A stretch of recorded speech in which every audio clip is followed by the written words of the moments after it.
Hello friends, நம்ம இன்றைக்கி பிடி கொழுக்கட்டை எப்படி ஈஸியாக பண்ணலாம் அப்படிங்கிறத பார்க்கலாம். இதுக்கு தவாவில் 1 கப் தண்ணி எடுத்துக்கோங்க. அதிலே ஒரு 3/4 கப்புக்கு வெள்ளைப்பாகு ஊற்றிக்கோங்க. ஸோ இது கொஞ்சம் கொதித்து வரும்போது அதில் ஒரு 3 டேபிள் ஸ்பூன் தேங்காய் ஆட் பண்ணிக்கோங்க.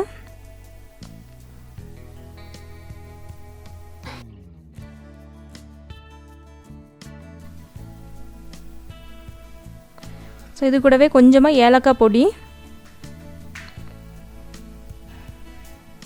நல்லா இந்த மாதிரி கிண்டி விட்டுக்கோங்க.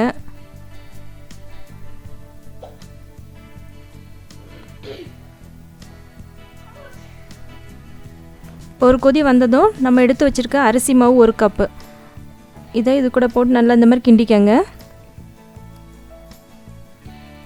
இப்போ பார்த்திங்கன்னா நல்லா கட்டியாக ஃபார்ம் ஆகிடும். ஸோ அவ்வளோதான். இதுக்கப்புறம் நம்ம ஸ்டவ் ஆஃப் பண்ணிடலாம். இப்போ ஒரு டேபிள் ஸ்பூன் நம்ம கொஞ்சம் கீ ஆட் பண்ணிக்கலாம். கொஞ்சமாக கீ ஆட் பண்ணிக்கோங்க.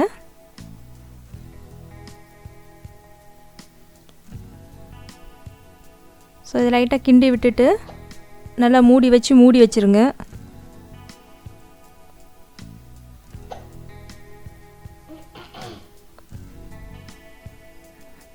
ஒரு 5 மினிட்ஸ் நல்லா மூடி வச்சுருங்க.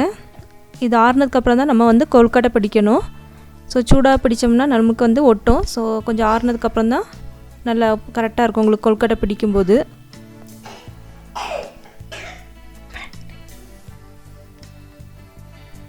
நல்லா ஆறிடுச்சு.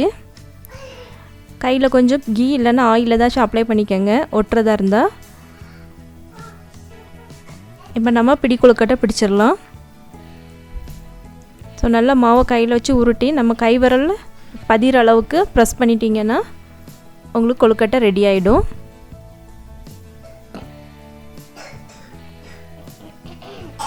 அவ்வளோந்தாங்க, பிடி கொழுக்கட்டை ரெடி ஆகிடுச்சு.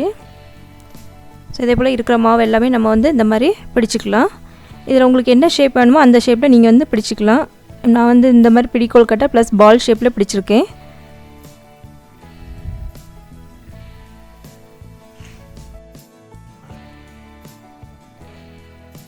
ஸோ இப்போ நம்ம எல்லா மாவும் பிடிச்சி வச்சிட்டோம்.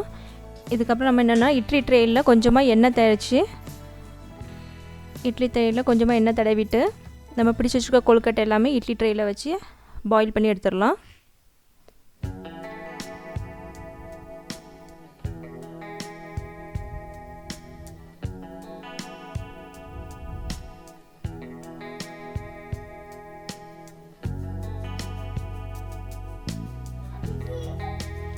பார்த்திங்கன்னா இட்லி குக்கரில் தண்ணி கொதித்ததுக்கப்புறமா நம்ம எடுத்து வச்சுருக்க கொழுக்கட்டையை வச்சு ஒரு 6 to 7 மினிட்ஸுக்கு நல்லா பாயில் பண்ணி எடுத்துக்கலாம். ரொம்ப நேரம் வைக்கண்டா. ஆல்ரெடி நம்ம கொதிக்கிற தண்ணியிலே தான் நம்ம மாவு கிளறி இருக்கோம். ஸோ ஒரு 6 to 7 மினிட்ஸ் போதும், வெந்துடும்.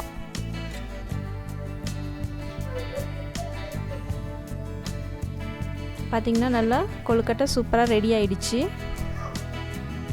அவ்வளோந்தாங்க, நல்லா ஈஸியாக உங்களுக்கு ஸ்வீட் கொழுக்கட்டை ரெடி ஆகிடுச்சு. ஸோ இதை கண்டிப்பாக நீங்களும் வீட்டில் ட்ரை பண்ணி பாருங்கள்.